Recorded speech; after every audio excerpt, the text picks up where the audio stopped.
যায়, চুল্লুর আড্ডায় নিয়ে যায়, সমাজের নিষিদ্ধ জায়গাতে তোমাকে ডেকে নিয়ে যায়।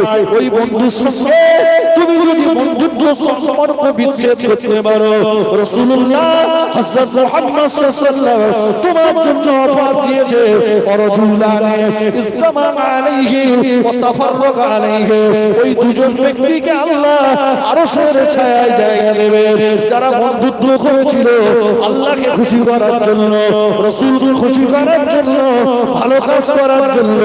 বন্ধুত্ব বিচ্ছেদ করেছে যারা, ভালো কাজ আল্লাহ আল্লাহ রাসূলকে খুশি করার জন্য যারা দুজনে বন্ধু তোমাকে গেজার আড্ডায় ডেকে নিয়ে তুমি যদি মরে যাবে, ওই বন্ধু তোমার জন্য কাফনের কাপড় কিনতে যাবে, ওই বন্ধু তোমার জন্য কবর খুঁড়তে যাবে।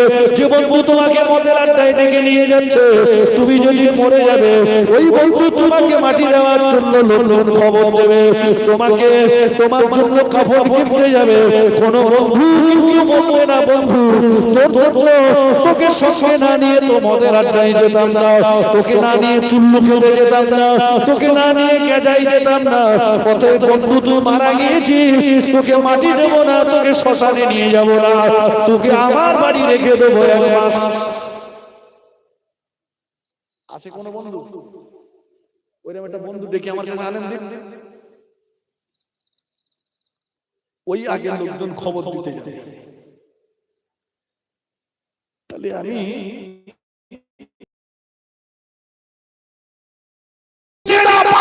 সম্পর্ক বিরে, যে নেতা চাচা ভাই সম্পর্ক বিচ্ছেদ করে, যে নেতা প্রতিবেশীর সঙ্গে আমার দণ্ডবাদ হয়, তার থেকে দূরে সরে যান। সে যে দলেরই হোক, আমি কোন দলের দালালি করতে আসিনি। আমার সমাজ কাছে আমার বক্তব্য কথা সত্য না মিথ্যা, ভাই ভাই মিলেমিশে থাকতে, বাপ বেটা প্রতিবেশীর সঙ্গে সম্পর্কটা ভালো রাখো।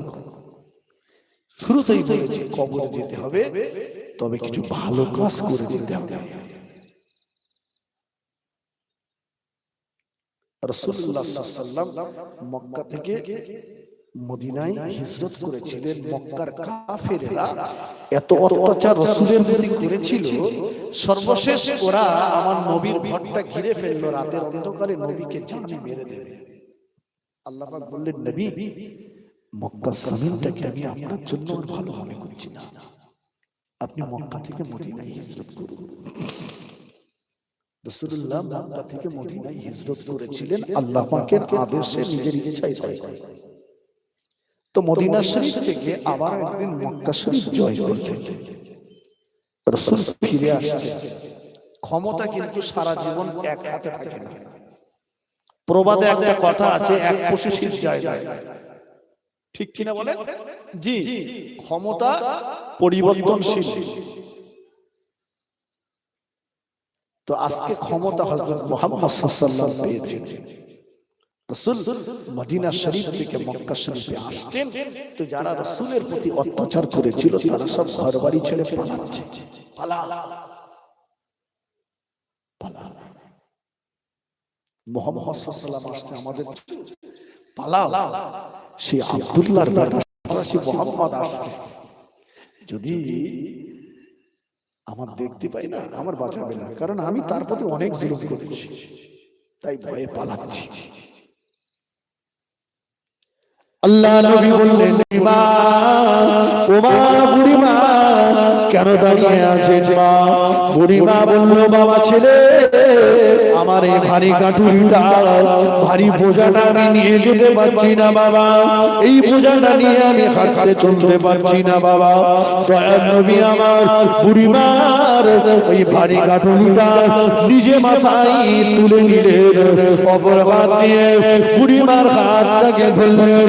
বুড়ি মা আমাকে শক্ত করে ধরুন মা, চলুন আমি আপনার গন্তব্যস্থলে আপনাকে পৌঁছে দিয়ে আসি।